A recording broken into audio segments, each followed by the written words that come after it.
Assalamualaikum warahmatullahi wabarakatuh. Perkenalkan, nama saya Gina Puji Agilia, MPM D1A017048, Kesejahteraan Sosial, Fakultas Ilmu Sosial dan Ilmu Politik, Universitas Bengkulu, tahun 2020.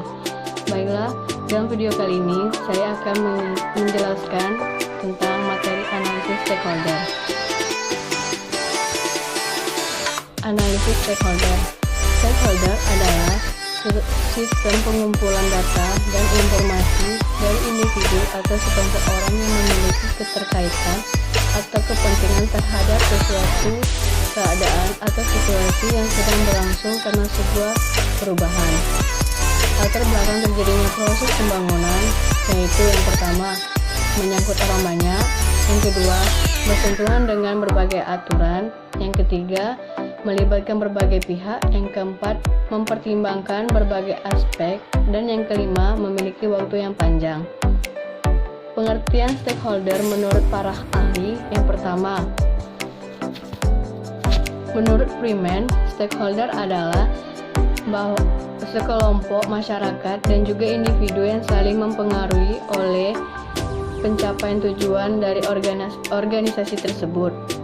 Yang kedua, menurut Wibisono, yaitu orang atau sekelompok yang memiliki kepentingan langsung atau tidak langsungnya yang bisa mempengaruhi eksistensi dan aktivitas perusahaan.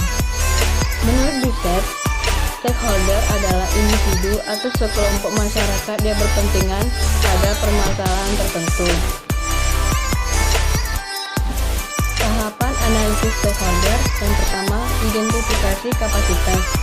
Dalam identifikasi kapasitas ini mencakup mikro, makro, regional, nasional, dan internasional.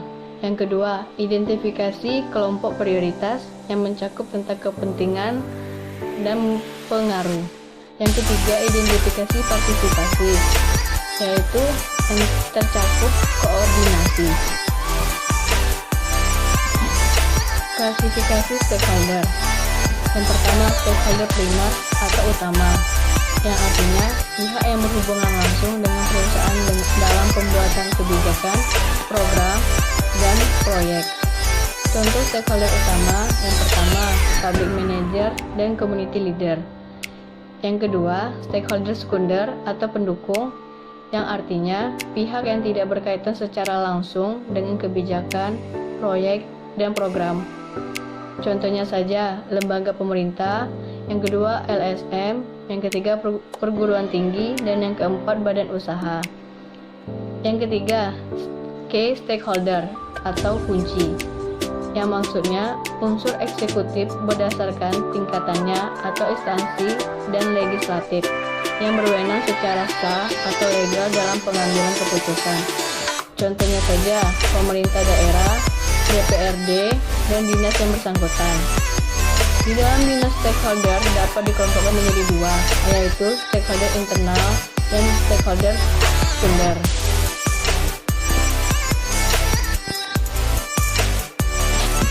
Yang dimaksud dengan stakeholder internal yaitu unsur-unsur dalam organisasi pembangunan atau kebijakan, proyek, dan program. Sedangkan stakeholder eksternal yaitu adalah pihak-pihak dari luar organisasi, program, kebijakan, dan proyek. Preferensi pengaruh dan kepentingan stakeholder yang dibagi menjadi yang pertama, promoter, yaitu kelompok yang memiliki pengaruh besar dan kepentingan besar terhadap keberhasilan pelaksanaan program. Yang kedua, defenders, yaitu kelompok yang memiliki kepentingan besar untuk memberikan dukungan terhadap keberhasilan program, tetapi kekuatan untuk mempengaruhi kegiatan sangatlah kecil. Yang ketiga, laten, adalah kelompok yang tidak memiliki kepentingan khusus dalam kegiatan, tetapi memiliki kekuatan besar untuk mempengaruhi kegiatan. Yang keempat, apatentik, yaitu kelompok yang tidak memiliki kepentingan maupun kekuatan dalam pelaksanaan kegiatan. Peran dan fungsi stakeholder. Stakeholder pada bisnis mempunyai peran yang berbeda-beda sesuai dengan kegunaannya dan tugasnya masing-masing, tetapi mempunyai tujuan yang sama, yaitu mengembangkan suatu perusahaan dalam kegiatan bisnis. Adapun beberapa peran stakeholder adalah sebagai berikut. Pertama, pemegang saham atau pemilik. Para pemegang saham berperan sebagai investor yang menyediakan modal untuk berjalannya suatu kegiatan dalam perusahaan. Pemegang saham juga berperan sebagai pengawas dalam perusahaan untuk mengamati kinerja para pegawai dan juga kondisi finansial dalam perusahaan. Yang kedua, pegawai, yaitu kinerja suatu perusahaan atau pemerintah akan sangat bergantung pada kinerja sumber daya manusia yang ada di dalamnya. Pegawai memiliki peran yang cukup penting dalam bisnis di mana mereka merupakan orang yang berkaitan secara langsung dalam proses produksi. Kondisi yang harmonis dan nyaman yang terjadi antara pegawai akan menghasilkan kerjasama yang baik. Yang ketiga, supplier, yaitu pemasokan yang berperan dalam menyediakan bahan baku yang akan digunakan dalam proses produksi.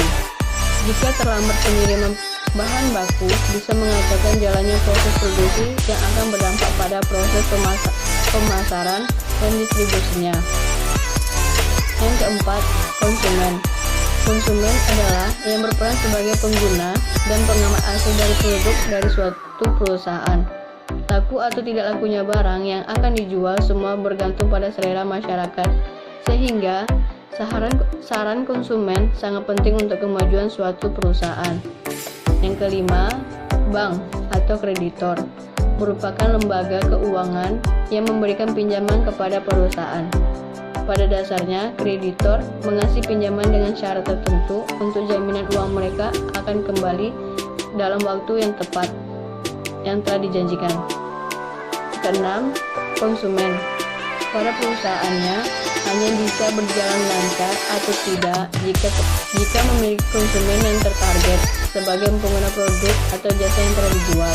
Untuk mencari customer, jadi perusahaan harus menyediakan produk yang terbaik dengan harga yang semaksimal mungkin. Yang ketujuh, pesaing atau kompetitor, yang merupakan persaingan usaha pasti terjadi dalam sebuah industri. Pesaing perusahaan yakni yang mempunyai produksi atau jasa yang sama dalam industri tertentu. Selanjutnya, peran pemerintah, pihak yang memiliki wewenang dan kuasa dalam mengeluarkan perizinan usaha. Masyarakat yang masih kental dengan kegiatan KKN mungkin saja akan mengagalkan atau memudahkan rencananya yang disusun oleh perusahaan. Baiklah, itulah hasil resumen dari materi yang saya baca. Wassalamualaikum warahmatullahi wabarakatuh.